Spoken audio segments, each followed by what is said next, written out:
저희가 보통 저희 변호사가 또 추천하는 문구는 뭐냐면, 그렇죠. 특이하게 추천을 하는 문구가 있어요.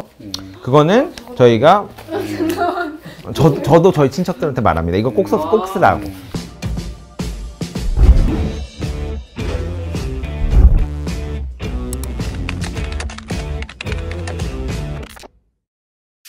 그리고 이제 그 특약사항 중 저희가 실제 있는 임대차 계약서를 보여드릴 건데요. 이건 저희 아는 지인의 이제 임대차 계약서입니다. 여기 보면은 뭐 일반적인 계약 내용 조항은 표준 약관에 따라서 다 대동소이한데, 이 특약사항은 최근에 많이 이제 추가되고 있는 사항 부분이에요. 그래서 보통의 경우에는 이 임대인들이 요구하는 것들이 많이 기재되어 있고, 그리고 이제 아까 말씀한 것처럼 임차인이 추가로 내가 요구하는 부분도 특약사항에 넣을 수 있는데, 임대인들 보통 현 시설물 상태로 임대차 한다고 그래서 거기에 이제 에어컨, 냉장고, 세탁기, 뭐 인덕션, 뭐 도배부터 키부터 전자키부터 해서 다양하게 현 시설물 상태 임대한다고 그래서 만약에 요거 중에 어느 하나라도 파손이 되거나 하자가 발생하면 손해배상 청구할 수 있다, 이런 식으로 기재가 되어 있고, 그리고 이제 또 임차인 입장에서는 어떤 게 가장 중요할까요?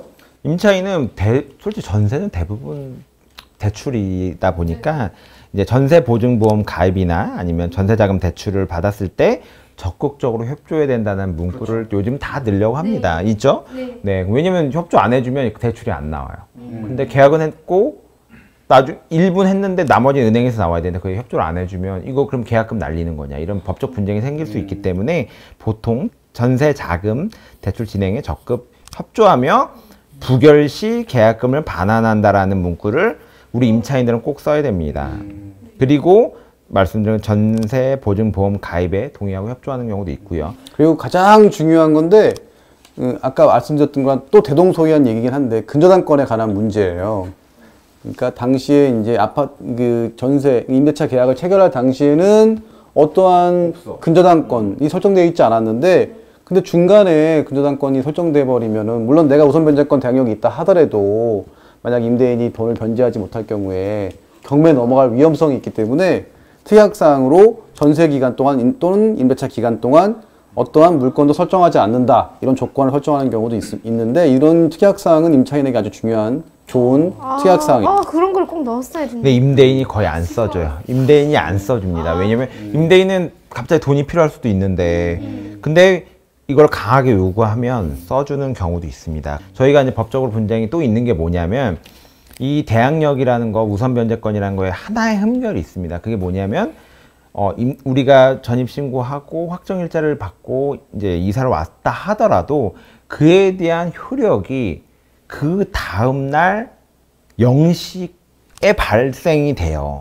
그래서 만약에 우리가 임대차 계약서를 쓰고 나서 그날 집주인이 진짜 나쁜 생각으로 은행에서 은행에 튀어가가지고 대출을 받는 거야, 1억을. 진짜 1억을 받아. 그러면 당연히 나는 오늘 계약서 써. 오늘 아침 10시에 난 계약서 썼고 이 사람은 오후 2시에 하나은행 가가지고 대출을 했단 말이에요. 그럼 내가 먼저 계약서 썼잖아요. 하지만 내가 우선 변제권이 없어. 하지만 왜냐면 그 다음날 이길 0시에 발생이 되기 때문에, 하지만 근저당은 그날 발생합니다. 그날 근저당은. 그렇기 때문에 우리가 우선 변제권에서 져요. 그 부분 때문에 저희가 보통 저희 변호사가 또 추천하는 문구는 뭐냐면, 특이하게 추천을 하는 문구가 있어요.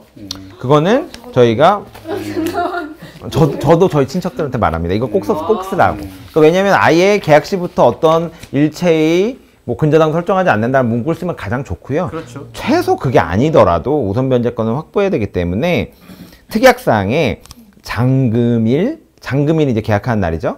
잔금을 하고 보통 계약을 하니까 잔금일 2길이란 말이 다음날인 것까지예요. 잔금일 2길까지는 일체의 권리 변동은 없기로 한다 라고는 기재를 해줘야 돼요. 이것까지 거절하면 문제가 있는 겁니다. 그러니까 보통의 경우에 잔금일날 부동산 인도를 받잖아요. 그리고 그날 가가지고 주소 이전도 하고 확정일자도 받는데, 그 효력이 방금 말씀한 것처럼 그날 12시, 다음날 0시부터 발생한단 말이에요. 그죠? 그러니까 근저당권 설정을 그날 먼저 같은 날 계약일날 해버리면은 지니까 그날 또는 그 다음 2일까지 이틀 정도는 어떠한 권리 변동도 하지 않는다라고 특약을 넣는 거죠. 그럼 이렇게 만약에 특약사항에 그런 사항을 적어 놓으면은 만약에 진짜 좀 적어놨는데 튀었다 하면은 법적으로 제가 이제 소송을 걸 수 있는. 그렇죠. 네, 소송을 할 수가 있죠. 그러면 임대차 계약을 2년으로 기간을 정했어도 바로 임대차 계약 해지를 청구할 수 있고 보증금 반환 청구도 바로 들어갈 수 있습니다. 이게 중요한 거죠. 좀 방금 하시는 좀 다른 말이긴 한데 제가 원래는 2년 계약을 하고 왔는데 제가 1년 반 살다가 사실은 외국에 갈 생각이 조금 있었거든요. 근데 그럼 6개월 동안 이 집을 어떡하지? 나는 안 사는데 계속 돈을 내야 되나? 돈은 내야 돼요. 그리고 돈은 내야 됩니다. 뺄 수 없어요. 계약은 처음에 지키라고 있는 겁니다. 처음에 정한 계약 기간 2년은 준수해야 됩니다. 준수해야 됩니다. 무슨 소리야? 무슨 소리야? 이걸 내야지. 다만 같은 이런 소리야. 경우가 되게 흔해요. 흔하지. 흔해서 이런 경우에는 이 특약 사항이 있어요. 이런 경우도 중간에 임차인이 해지하는 경우에는 임차인이 중개 비용을 지불하면서 새로운 임차인을 구해서 나가라. 이런 특약 사항도 규정하는 경우가 있어요. 그러면 뭐 오케이 하겠다. 왜냐하면 보통의 경우는 2년의 기간이 경과하면 임대인이 임대인 돈을 들여서 새로운 임차인을 구해야 하는데, 그죠? 중간에 임차인의 변심으로 나가는 거기 때문에 임차인이 구해서 나가는 걸 허용하는 착한 임대인도 있고, 그리고 나쁜 임대인의 경우에는 나는 무조건 기간을 채우겠다, 월세를 무조건 받겠다라고 해서 아예 계약을 유지시키는 임대인도 있죠. 그러면 이렇게 해도 되는 거예요. 만약에 제가 2년을 계약을 했는데 1년 반 동안 살고 나머지 6개월 동안은 이제 집이 비어버린 거예요. 아주 그러면 뭐 제 주변의 지인 중에서 너 이 주변에 회사를 다니니까 너가 월세를 내고 그러면 살아라. 그런 것도 괜찮은 거죠. 진짜 굉장히 좋은 질문입니다. 감동했습니다. 하지만 결론부터 말씀드리면 임대인 동의 없으면 안 된다. 안 된다. 네. 임대인 동의 없으면 이게 전차라고 하는데 전대차라고 하죠. 한번 전달한다 이런 뜻인데 이게 동의 없이 하는 전대차는 안 되고요. 만약 그쪽에서 알았어 뭐 그렇게 해라 했을 경우에는 당연히 월세 내고 하면은 이거는 법적 효력이 있습니다. 왜냐하면은 민법 규정상 동의 없는 전대차가 발생하는 경우에는 임대인이 임대차 계약을 해지할 수 있어요. 하지만 뭐 근데 이게 왜 불법인지 아세요? 만약에 내가 이거 2억 주고 전세를 들어갔어.